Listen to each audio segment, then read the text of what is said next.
8h43 dans le grand matin été de Sud Radio. Il va faire beau aujourd'hui un peu partout en France. Et puis si vous avez faim, restez avec nous. Dans quelques instants, on va cuisiner la fleur de courgette. Mais avant ça, c'est notre rendez-vous des Gîtes de France.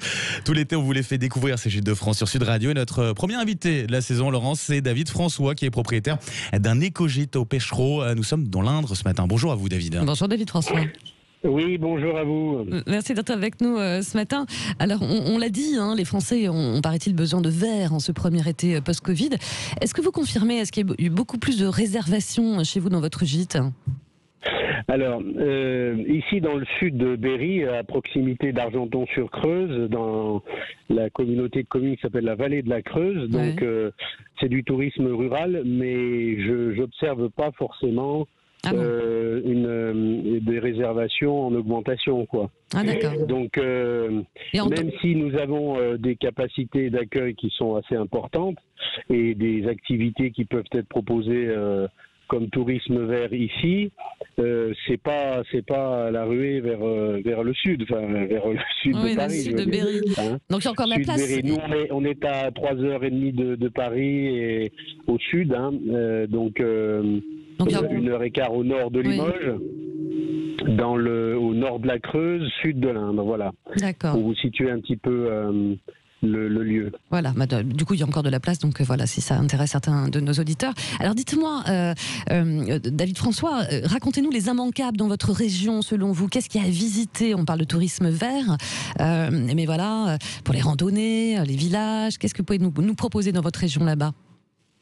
Alors, on a du tourisme, le tourisme rural, c'est composé de ces multitudes d'activités nature, bien évidemment. Nous, c'est le slogan ici, c'est 100% nature, 100% calme, 100% tranquillité. Donc, et puis les fortes chaleurs qui vont arriver peuvent satisfaire certains visiteurs, puisqu'il y a quand même beaucoup de verdure.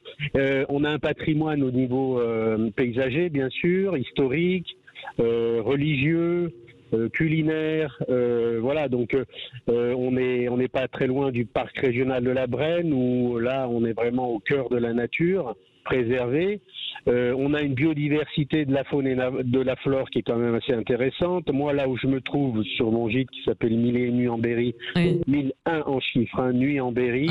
C'est oriental, l'originalité, où effectivement, pour me distinguer un petit peu des autres, c'est de proposer un décor oriental à l'intérieur. Donc vous bénéficiez à la fois des couleurs de l'Orient à l'intérieur et à l'extérieur, vous avez de la verdure et de la tranquillité et du calme. Il y a aussi beaucoup de possibilités de randonnée, qu'elles soient à pied, à cheval, ou bien même à canoë ou kayak sur la Creuse. On n'a pas très loin aussi le lac d'Aiguzon, où il y a de nombreuses activités nautiques. Mais on a aussi, par exemple, pas très loin le musée Jacques Tati, qui est le musée de son œuvre, il s'appelle le film Jour de fête, vous connaissez ça ? Oui, bien sûr, forcément. Voilà, donc ça, c'est des petites pépites qui sont assez intéressantes à visiter en famille. Au niveau culinaire, on a des bons produits locaux, bio. Il y a beaucoup d'acteurs qui sont dans ce réseau-là, donc on peut trouver des choses tout à fait intéressantes à manger. Voilà ce que je peux vous... On a le musée de la chemiserie, on a de l'archéologie. Enfin, il y a pour tout le monde. Voilà, il y en a pour tous les goûts. Par contre, je m'entends énormément en écho, mon cher David François. Je ne sais pas si vous êtes mis en haut-parleur. Dites-moi. Non, moi d'accord. Bon, on va continuer comme ça. Vous parliez d'éco-gîte. C'est quoi le principe d'un éco-gîte ? Alors l'éco-gîte, c'est respecter des critères. C'est un label qui est proposé par Gîtes de France. Donc il y a une visite qui est effectuée et puis il y a des critères qui sont attribués, des points en fonction de ce qui est élaboré à l'intérieur du gîte. Alors par exemple, vous n'avez pas de produits avec solvant à l'intérieur. Donc moi, par exemple, c'est des enduits à la chaux et de la cire d'abeille. Vous avez une récupération de l'eau de pluie pour alimenter les WC. Vous avez un système solaire, donc un développement, du développement durable, de l'énergie durable. Voilà, ce genre des produits utilisés, co-labellisés à l'intérieur. Voilà, la démarche est celle-ci. Oui. Donc à partir de là, vous obtenez le label. Oui, et puis vous n'avez pas attendu la vague verte des municipales pour réinventer cet éco-gîte, David François. Non, moi Non. ça fait déjà un C'est bout de ça. temps que je suis ouvert, hein, depuis 2012. Ouais. Mais à côté de ça, j'ai 2 chambres d'hôtes, une grande et une petite, avec chambre avec vue. Vous connaissez la chanson d'Henri Salvador, chambre avec vue. Ah oui. Vous pouvez même la fredonner. Alors, j'ai rêvé d'un ailleurs, c'est ça, hein, quelque C'est chose comme ça. ça.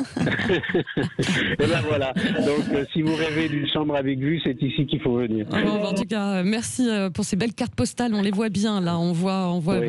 exactement Alors, votre le écogite. slogan, Oui, le pour slogan terminer. local, c'est votre voyage à l'état pur. Donc, vous voyez, on est tout à fait dans le contexte. Et on en a bien besoin en cet été-là. Merci beaucoup, David François.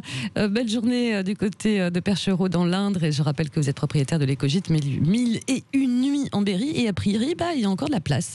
Allez.